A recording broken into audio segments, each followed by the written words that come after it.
Okay, step 1, we need to do this. Step 2, we need to do this. Okay, step 3, everyone got that?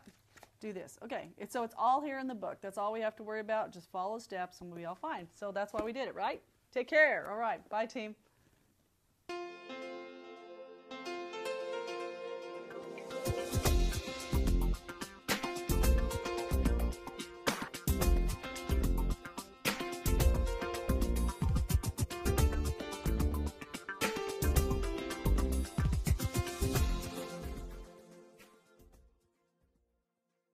Hi, I'm Ginger Bratzel from Mobile Marketing for Dentists and New Patient Attraction. We're talking about success made by systems and not team members. Team is very, very crucial, and I don't discount that at all. But when we rely totally on our team for success, it sets us up and them up for failure. Just like when you went to dental school, you had a schedule, you had a procedure, how they did everything, you knew how everything went. When you learned how to do procedures, you knew step 1 was this, and step 2 when you prep the tooth, step 3 when you put the impression material in, everything was there. Now for each step, there's certain steps that some of us like and some don't, we move around, but all in all, there's a certain consistent basis how we learn to do things, we customize it for our own approach, for our own success, and we follow them.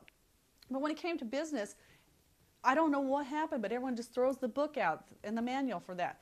And we can't do that. When I find in marketing, there is no offices out there that really have system. It's kind of a hash mark. So I really stress the first thing is to get the systems down. Your team, as wonderful as they are even more successful if they have the systems to follow.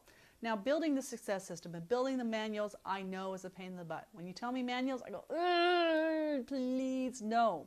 But I know the importance of them, so I don't discount them. There's no rule that a manual has to be written all at once. That's the first thing I'm giving you. Give yourself permission to build it over time. When you go through and do a task in your office, a business task, marketing task, whatever, the person who does it does what they do and then immediately writes it down. We keep it in a Word document and we have a file in our Dropbox file that everyone has access for it so they can pull it out and do it. Whoever did it writes it down, dates it, so we have it. And we know we can go back because it's a document and document file in Word, we can edit it at any time because things do change. But at least we have some basis.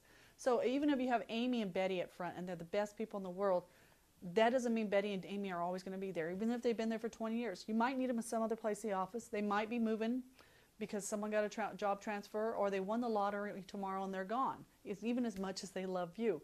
But if you had those manual in place, then that is easier for a new person to step in and that increases your success. What is hard to do is get momentum going. And if you're always stopping and starting and learning and going, that makes things aggravating. So as things change, as steps are implemented, then you have a manual to keep going. Another option is to videotape whatever you're doing, have someone come in from the outside so you're not pulling Betty or Amy off their task, and that someone from the outside, minimum wage person, a high school person, videotapes what you do. And then they take the video steps that they watch do and transcribe in step 1, 2, and 3. And that's the basis of your manual. You hire them as a temporary hire, summer break, after school, something like that, to help you out to get this created. But the key is to get it going and you don't have to do it all at once. I hope that takes the scariness out of building systems in your practice because it doesn't depend on you, doctor, and it should never depend on you. And so everyone knows what the answer to their question is because it's there in the manual. Hope this information is valuable. Feel free to share it, put it on Facebook, Twitter, email it to a friend or colleague.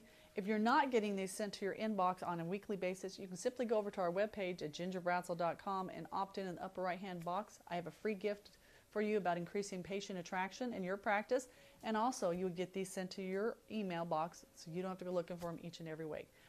Don't go yet. Not quite yet. I have just one more thing I want to share with you, and I need to include this in here.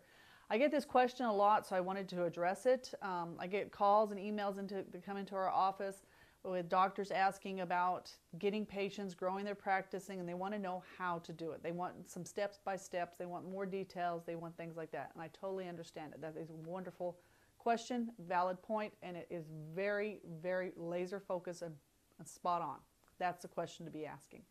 So, simply put, if you are a dentist who wants to attract all the patients you ever could want or need for your practice, then you and I need to talk.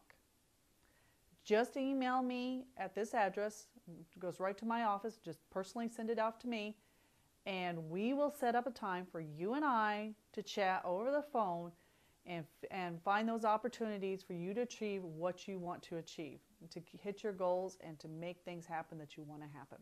So you need to call. You need to email me, and we need to talk. That's the gist of it. So I look forward to talking to you really soon. And for now, this is all. Goodbye. Talk to you really soon.